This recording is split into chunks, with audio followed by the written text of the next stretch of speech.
as Steve and Lisa drove off. I felt Renee's arm gripping tightly around mine.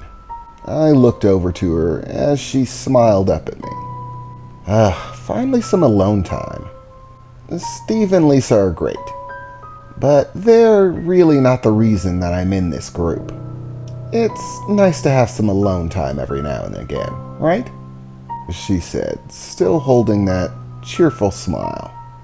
Yeah, right. Trust me, I get you.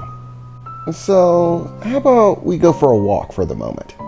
And see where the night takes us. Come on, she said, beginning to pull my arm down the sidewalk. And so we started a leisurely stroll, walking hand in hand down the sidewalk. So, how are you doing in biology? I said as we continued our little walk. I don't know about you, but that last exam was a killer. I managed to scrape by with a B+. Well, I got an A, Renee replied. So really I only did a little bit better than you. And quite frankly, my problems tend to stem from math. I hate math. It makes me sleepy. Whatever career I decide to go with, I hope there's very little math to do with it. But I suppose it's not going to be a problem for you. After all, you're planning on sticking with the martial arts for life. You'll probably end up with your own dojo, or something like that. Well, that's if you don't get married to me. Then I suppose money won't be an issue. I am going to be the inheritor of my father's businesses, after all. Someone else can run them. I mean, what's the good of being rich if you can't pay people to do your job? But it's probably still going to be a pain in the neck to deal with. Well, that is if I want to stay rich. Which I kinda do, there are perks to it, Renee said, still emoting that gentle smile. Drowned in paper. I die a silent death, torn asunder by a countless number of paper cuts. Murdered by processed trees. How cold their little pieces are, Renee said, uttering another of her little poems. Not bad, I said. Just come up with that one? Yeah, once again, still a work in progress. Pretty soon I'm gonna have to switch to a new poetry book. I think I filled this one up. I only have a few pages left. Quite frankly, I've been spending more of my time thinking about you and my dad. Spending all of that time training. I'm sure that that's the way in. We definitely need to get him to like you. And if anything's gonna do that, it's going to be martial arts. But it gets so tiring having to talk about it all the time. I mean, at least when I'm with you, you tend to vary it up a bit. You love the martial arts, but you're not as old school as my dad. For example, who was your favorite in that action movie? Most people would assume you'd probably like the martial artist. Well, for obvious reasons. But I'd bet my bottom dollar that you liked the assassin. The one that used blades. For a moment, I was a bit surprised. Well, how did you know that? Because you're easy to read, she said, giggling a bit. The Blades assassin was the one with the most honor. They had the most character. And a fair amount of skill to back it up. It only makes sense that you'd like them. Well, like them the most out of the assortment that you were given. Yeah, but it still bothers me a bit, I replied.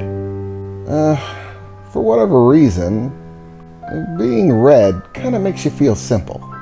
No, don't take it as an insult, Renee replied. There's nothing better or worse about being complicated. It doesn't define whether you're good or bad. If you're the right kind of person, then being simple can be a good thing. You're simply a good-natured type of person.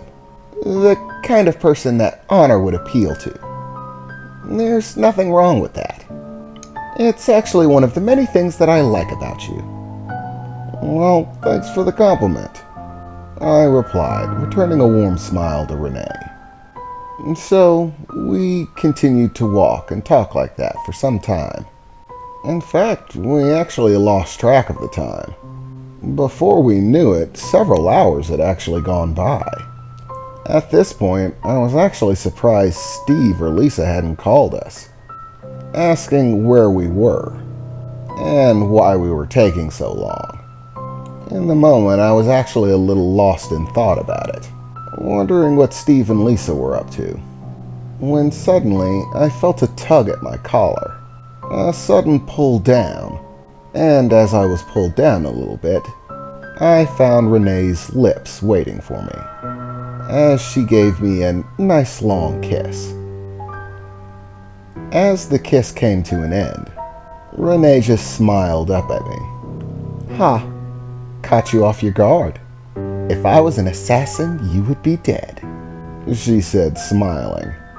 "Yeah, I guess you got me on that one," I replied, rubbing the back of my neck a bit, trying not to blush. Renee had a habit of doing that. She was funny like that.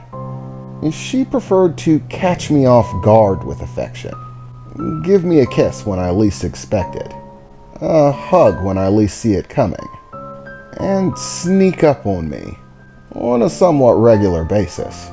She was actually startlingly good at it. I mean, usually it's fairly easy to hear people coming, but Renee seems to have a talent for sneaking that's, well, impressive if nothing else. She'll just show up without a sound, there before you realized she was there.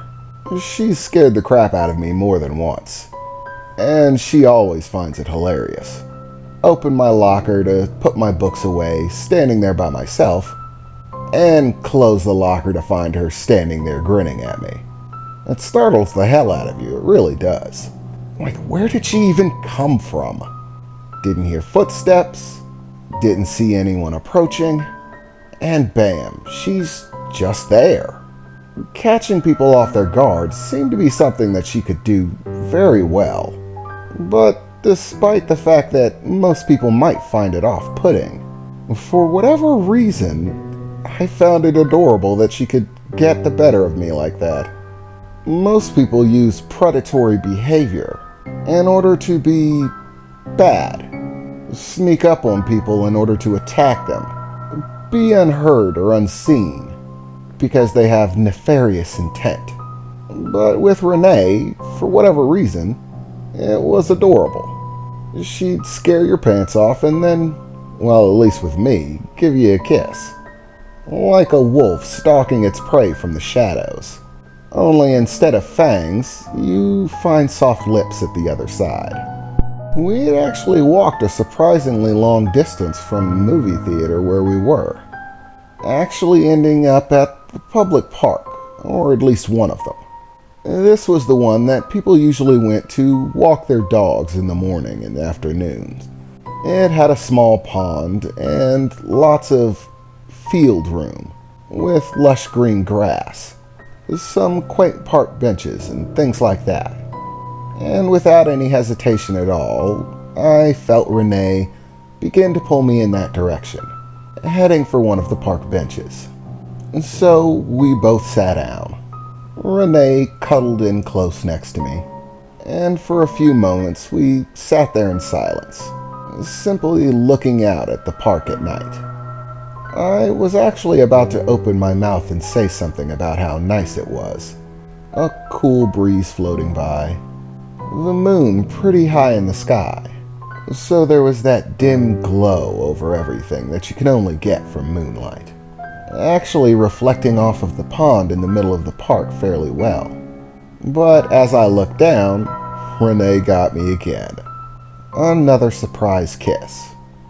But this one seemed to carry on for quite a while, as I began to feel Renee's arms wrapping around me, and began to grow more intense as time passed.